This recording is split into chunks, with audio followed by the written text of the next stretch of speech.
Welcome back to Werewolf, Heart of the Forest. In the last episode, a little bit of fun and messing with the harvesters escalated quickly into a lethal fight with the guards. And we are hurt, we are impaired, we don't have willpower, and there's a blood moon. The pain was unbearable. Nothing in my life had prepared me for this. I started laughing.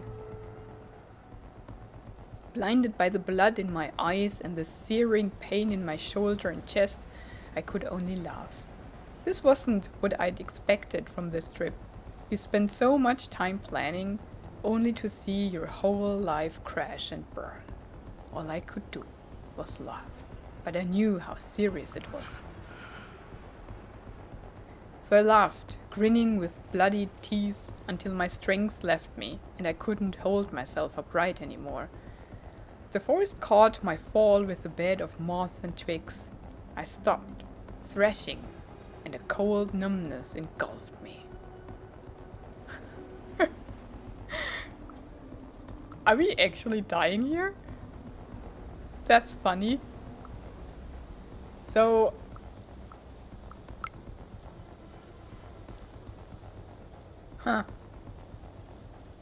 Condition impaired.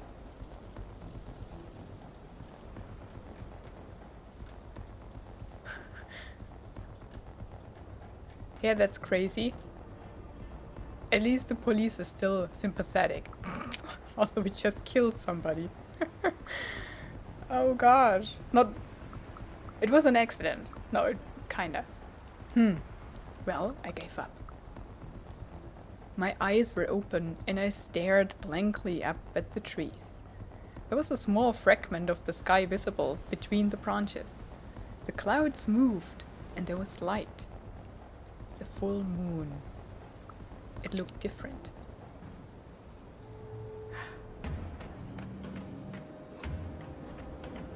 Luna in her full glory. So the moon.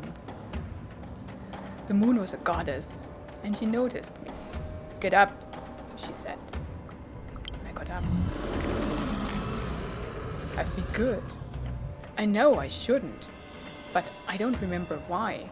I don't care.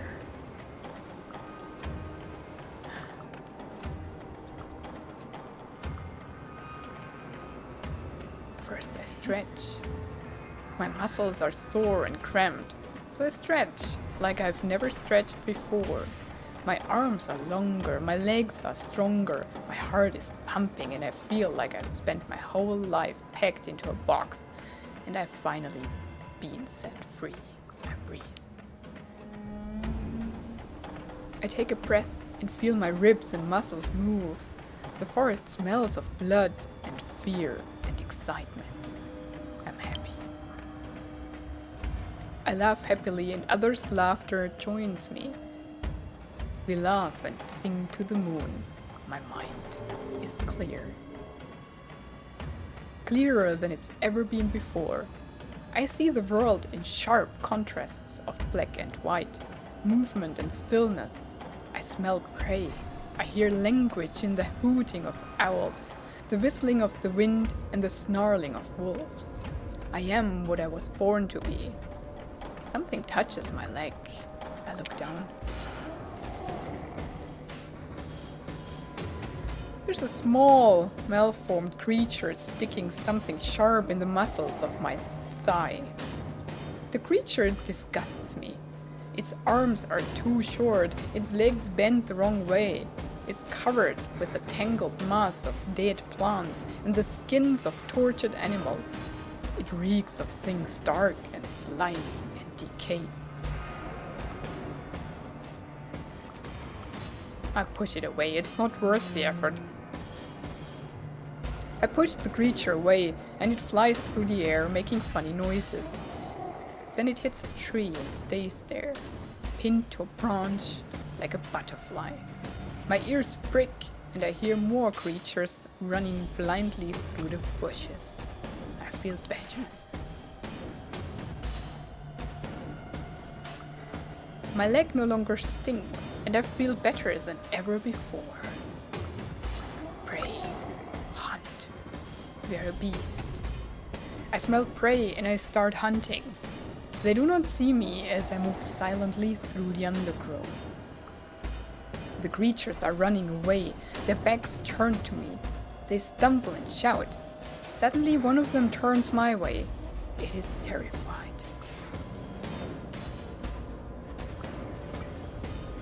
I just look at it. I look at it and the creature curls up, shielding its face with its paws. It keeps talking, but the noises make no sense. I shut it up. It annoys me, so I swat it with my hand and it shuts up. Piercing light burns my eyes. The creatures surround me. They seem to work like a pack. They are dangerous.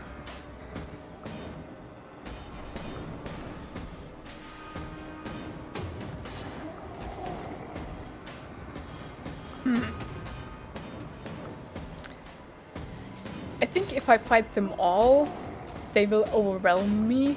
If I strike them one by one, we're done raging for the night. Thing is that these are the protesters, right? So that might be problematic later on, but we are beasts now.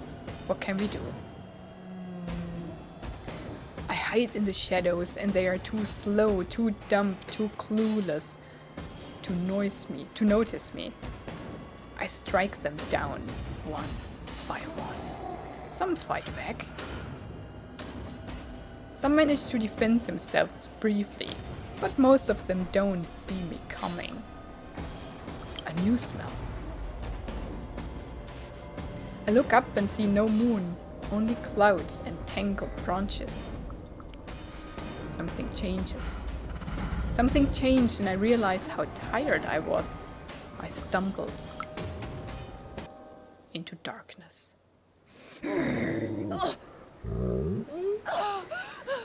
Nothing was okay. The night sky was full of stars. I opened my eyes. Confused, I opened my eyes. The forest around me was thick and dark. The tree trunks wrapped tightly in dark-leaved ivy were covered in ripples of lichen, where the vines hadn't taken hold. The thorny, leafless bushes at their base were overrun with nettles. The fungi radiated with a ghoulish, sickly green light. Dark, sponge-like mushrooms clung to the fallen trees. It's our first dream. Something was wrong. I couldn't shake the feeling that something wasn't right. I looked down and saw my hands covered in a dark substance. I was naked. A sticky, glistening film of liquid was clinging to my skin. I could feel it on my face, in my hair. It was blood. There was a whisper.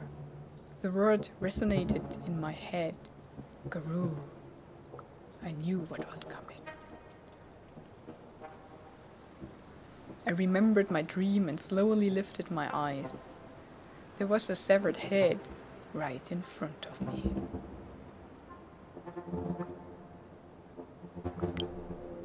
I winced and touched it. Overcoming my disgust, I gently touched its wet hair and watched as the head toppled over. The face was contorted, the eyes bulging, the mouth open as though the head was still struggling for air. I recognized that face. Oh God. It was Anya, her braids covered with dried blood. The head watched me with reproach. What? I screamed. No! I let out a long, blood-curdling scream. The night swallowed it. The bushes rustled, and a moment later I saw Cornell coming out from between the trees. He looked at me, at the head, at my face. He came closer and squatted beside me. This is what we were trying to tell you. His grey eyes smiled. See, you are a werewolf. I looked at him. I blinked. everything faded to black. But how did they know? Is that a common occurrence there? Lost in the Woods, Chapter 4. There's a bison. I mean, why did we kill Anya? That's indeed very tragic.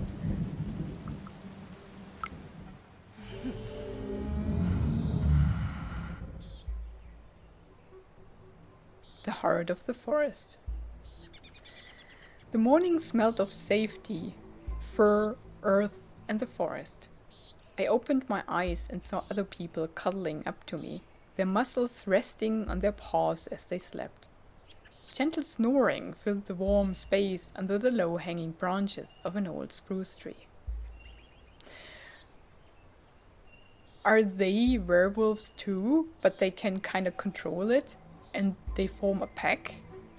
And now I'm the newcomer werewolf?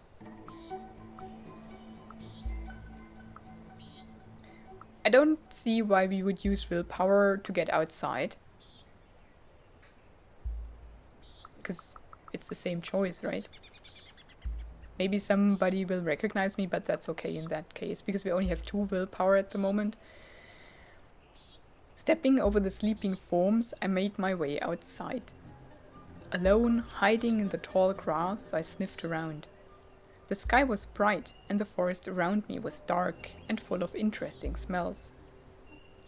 High in the trees, birds yelled about status, sex, and violence. Yeah, that's what birds do.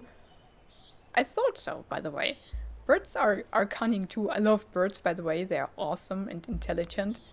But they toot in the morning at 3, 4 a.m.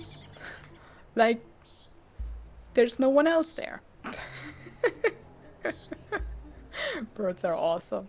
And I think, what are they talking? If they're sitting in a tree in front of your window at 4 a.m., they wake up, and the first hour of their being awake is just chirping around like crazy, and that's when they talk about, about what else? Status, sex, and violence. That's it. That's what they talk about. And then they get their first worm. That's crazy. Crazy beings. Maia Boroditch, lupus, yeah. We're now the wolf.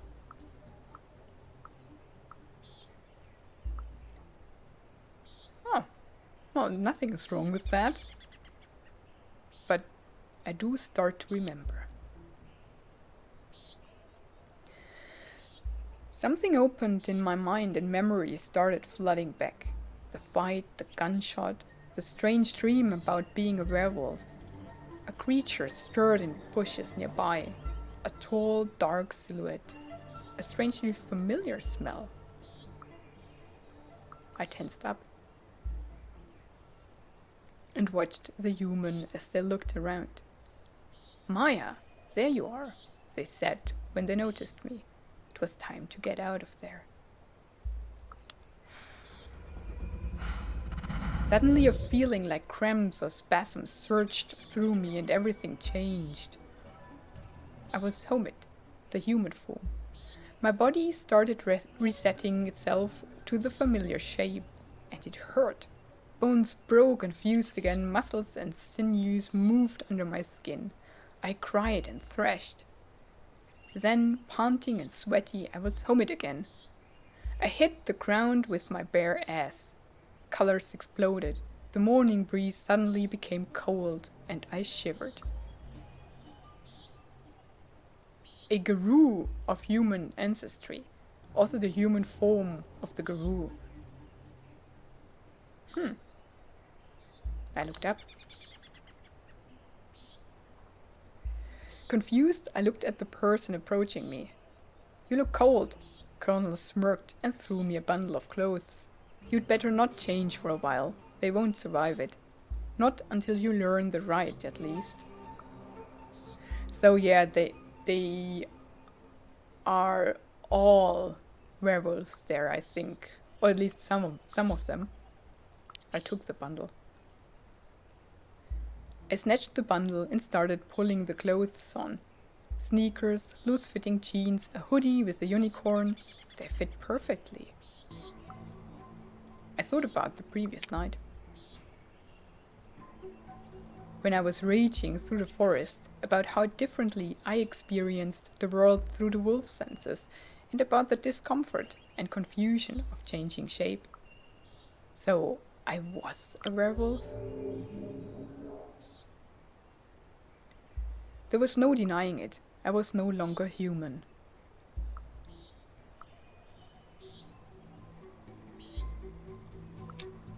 Wait a moment, there is a right? Did you mention a right? I raised an eyebrow. You mean magic is real? You're a werewolf. Do you even need to ask? We just stood there for a moment, comfortable in silence. I was wondering how one usually learned that they were a werewolf. Yeah.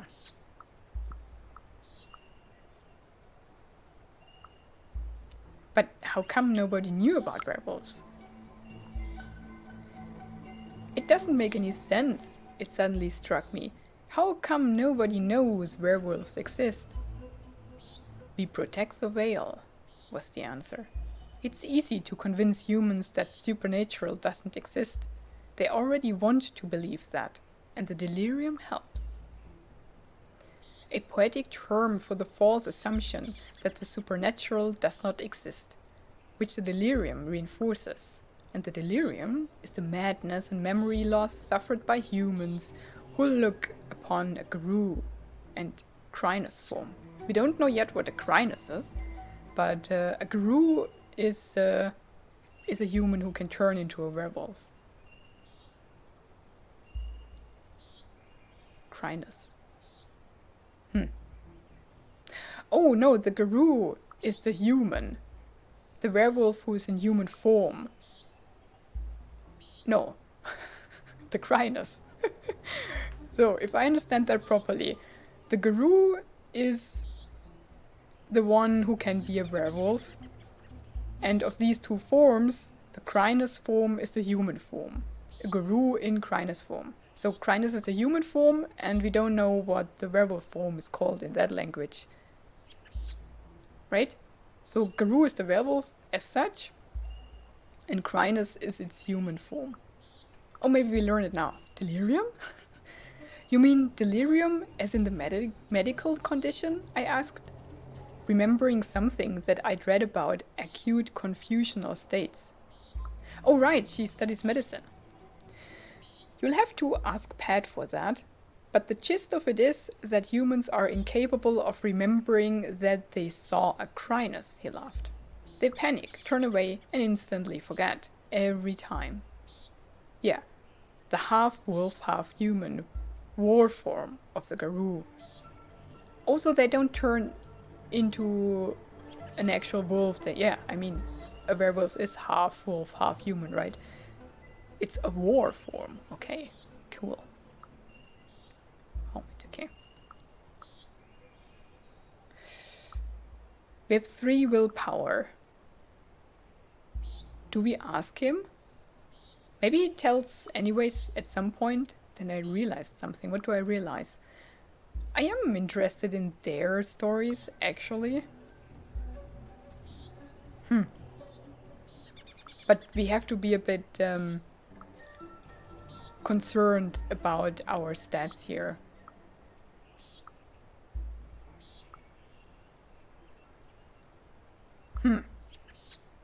And now we have a whole month before we turn again, right? Or does the full moon force us to turn? And in any other day or night cycle we can turn per willpower? Is that how it works? I don't know. I'm not a werewolf. Let's ask him. So I said, how did you become a werewolf? Do you become a werewolf? Yeah, that's the other question. Do you become one, or are you one? I was born a werewolf, it seems, he answered.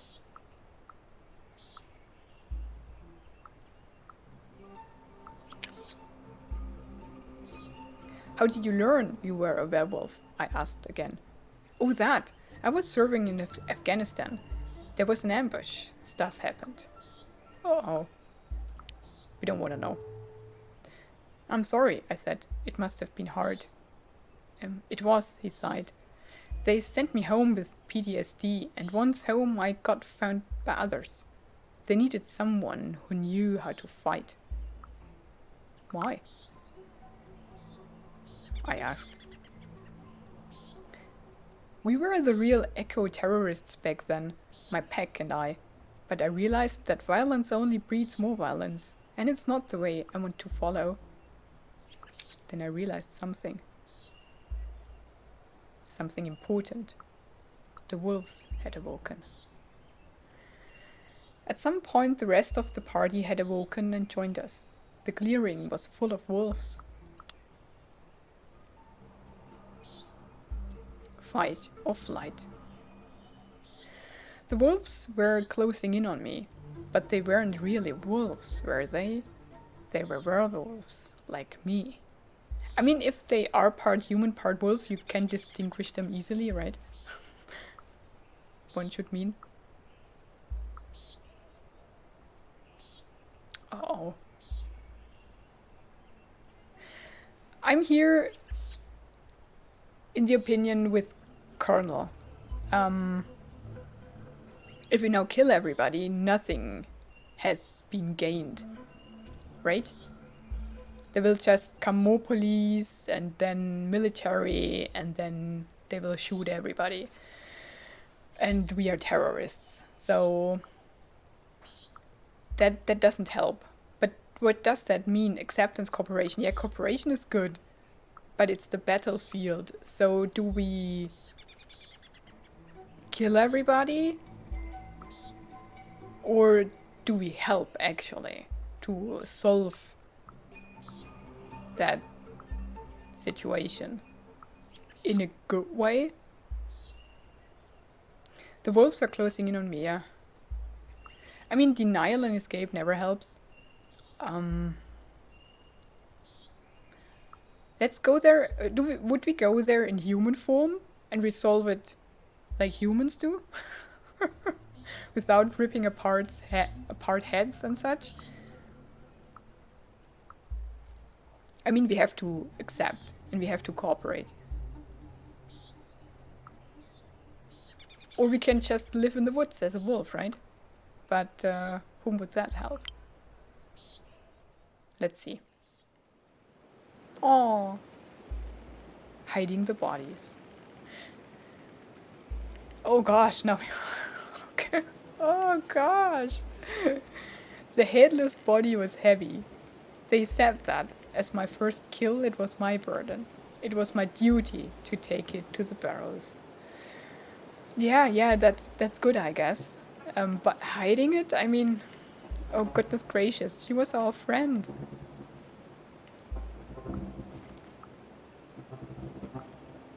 Yeah, we have to do it. Well, you did. If you accept that you are the werewolf, you did kill her. I like that. Is that a ferret? I got my shit together, lifted the corpse and threw it over my shoulder. You have to balance the death you cause with your achievements. Connell looked me in the eye. That is the path of the guru. Yeah, the term werewolves use for themselves. Okay, cool. We figured that out. He accompanied me, carrying the severed head in a bag. The others stayed behind, covering the tracks. I focused on the walk. I didn't want to talk, or to think for that matter. Not about the person I was carrying, or rather trying to carry. It was just a thing. I needed to transport it from point A to point B. That was it. Oh gosh. We keep dragging. We have to do that. It's our task. I kept dragging the body, getting more tired and more sweaty with every step. Oh gosh. That's so bad. We shouldn't have asked him. He have so few willpower. It changed. Oh, that's cool. Glabro is strong enough to lift heavy things without breaking a sweat and intimidate. The Krynos is a wolf form, a ruthless killing machine. There's nothing subtle about it. Hispo is a monstrous wolf, smart, fast, heavy, and absolutely scary. Lupus is the wolf form, a majestic animal with all its advantages and limitations. Looks great on camera. That's awesome. So we can be a normal wolf, or a big wolf, or the werewolf, or just a strong person, and I think that's what we need. Oh, that's cool. So we are just a shapeshifter, and this is our companion? I like it. I was Glabro, the near-human form. The pain was stronger than I ever imagined. I felt my muscles spasm as they rearranged themselves. My jaw cracked and my mouth filled with blood. I clenched my fists and claws drove into my palms. I screamed. When I rose, panting and sweaty, I was more than human. I was Glabro, wolfish, strong, scary.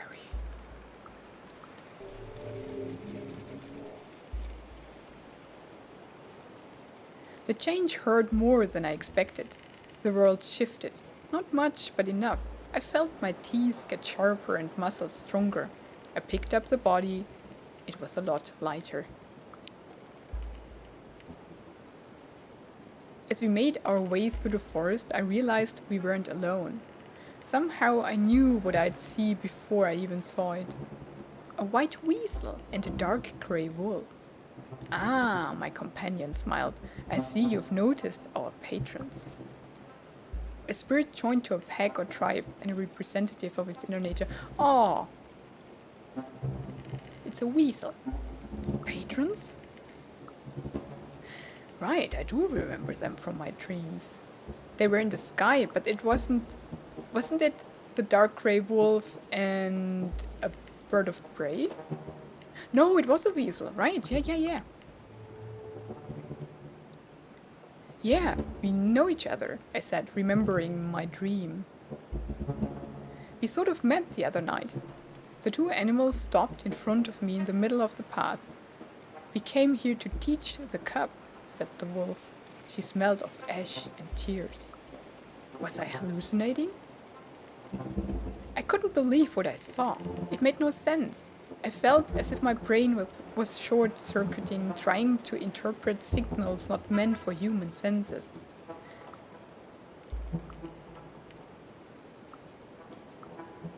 Was there really a wolf? My eyes told me there was a wolf staring at me, but when I looked at it, I felt ash on my tongue. I heard a mourning howl so deep it reverberated in my bones, and I smelled fire. And when it talked, it was like the rustling of leaves, formed words in my mind. They wouldn't leave me alone. But hallucinations or not, they just wouldn't leave me alone. The weasel circled me, and before I knew it, I could feel small claws on my leg, then on my back, and then on my arm. It smelled of musk and electricity, and then it bit my ear.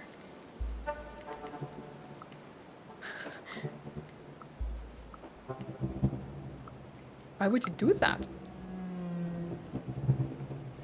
Oh, I shouted. Why would you do that? To see how you react, obviously. The weasel's electronic voice echoed in my head. Enough, the wolf snarled. Or at least that was what my brain decided to hear. I felt the weasel draw its breath. In the beginning there was Gaia, the Mother Earth. Yeah. The Earth in both a physical and a spiritual sense, the Mother Goddess. So we are partly in Greek mythology here, so we are touching different mythological areas. And she gave birth to a mighty breed of warriors, the weasel began. It sounded electronical, like a teenager reading a Wikipedia page over a voice chat. They were called Guru, that's werewolves and werewolfish, and their sole purpose was to protect Gaia. They failed, wailed the wolf. I looked at the wolf. There was danger everywhere, shrugged the wolf. When I looked to her for advice. Shrugged the wolf when I looked to her for advice. When time began, Gaia released 3 primal forces upon the earth. The weaver, the wild, and the worm, the weasel continued. Manifestation and symbol of order and patterns. And the wild is a manifestation and symbol of pure change, the chaos of transmutation and elemental force, and the worm, manifestation and symbol of evil, entropy and decay in Guru belief. So evil, chaos, and order. The wild was the untamed force of life and creation. The cold, ruthless weaver gave structure to the world. And the worm destroyed what needed to be destroyed, create balance. So we are the creatures of the wild?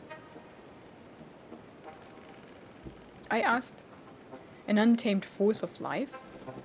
They were Gaia's children, the wolf snarled, born to herd and contain humans. So what went wrong? I can see that something went wrong, I smiled wryly. The weaver grew too ambitious and trapped the worm within its lifeless web, the weasel answered. Confined and denied, the worm went slowly insane, the wolf wailed. Now Gaia is dying, choked by the weaver and eaten alive by the worm, wailed the wolf. And the wild is not the one you should fight, she snarled. You were born to protect it. Then it turned and led the way. So it's all about balance, right? Only if all 3 have the same power, they can balance each other out. But if one grows stronger and tries to overcome the others, then it's out of balance. And that's what happened in that mythological telling. It took us to the Barrows. It didn't look much different than other parts of the forest, until you noticed the mounds, that is. There was something about the flattened hills that drew my full attention. If somebody watching that knows about these, the mythological background, if that's actually a thing in Poland, or in that region, normally such mythological stories are very local, right? And it seems to be influenced, as I said, by kind of Greek mythology and parts from this and that. So if somebody knows more about the background or history of these myths, please feel free to tell me in the comment section. I will try to get behind that a little bit, but I can only find as much as the internet lets me find on that. So most probably with these very local mythologies, there's not too much to find. So if somebody happens to know more about it, please feel free to tell me. I'm very curious about that. So that's pretty cool. Where have you been? Then he turned and led the way. It didn't look much different than other parts of the forest, until you noticed the mounds, that is. There was something about the flattened hills that drew my full attention. I could remember, or they must have been bigger in the past. A memory stirred in my mind. No, it wasn't a memory. It was a feeling anchored in my chest, akin to the taste of ash in my mouth and the smell of smoke. Longing, sadness, resignation. But there was more. A sense of scaredness. A sense of sacredness. It filled me with a calm excitement, and when I closed my eyes, I saw fire burning in the darkness. Colonel kneeled near one of the mounds, put his hand on it, and whispered a few words. I saw the ground open slowly, like a mouth in the earth. I sighed. Let's do this. I put the body in the hole. We took the severed head and the body I'd wrapped up in sheets and put them in the hole. It closed slowly, and I could swear I heard the trees nearby sigh in anticipation. The wolf howled, and I could feel the hair on my hands rise. Welcome to our new life. The talking white weasel grinned. We have something else to show you. I do have many questions, but not much willpower, so I ran with them. And that's it for this episode. Thank you so much for watching this one, though. Have a wonderful and adventurous day, and goodbye.